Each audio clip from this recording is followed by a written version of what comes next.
In today's video, I'm going to show you Revolut Euro account, how to use your account fast and easy.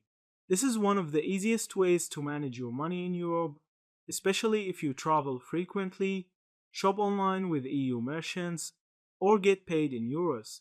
Revolut gives you a dedicated EUR account alongside your local currency, allowing you to send, receive, and spend in euros without hidden exchange fees. To get started, open your Revolut app and go to the Accounts tab. From there, you can add a new currency account and select EUR Euro. Once created, Revolut will instantly give you your own Euro IBAN, which functions like a regular European bank account.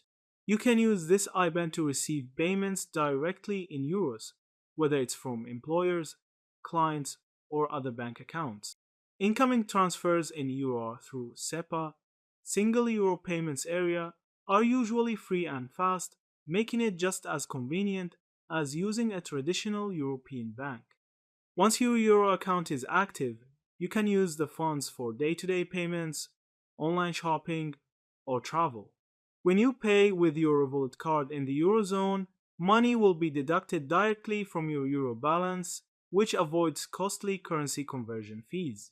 If you don't have enough euros in your account, Revolut will automatically convert from your other balances at its competitive exchange rates. You can also top up your euro account directly inside the app by converting from your home currency. For example, if you hold GBP, you can convert it into euro instantly with low fees, especially during weekdays when Revolut's exchange rates are closest to the market rate. The account also integrates with all other Revolut features, including savings, vaults, analytics, and international transfers. Yeah, that's it. Thank you for watching this video.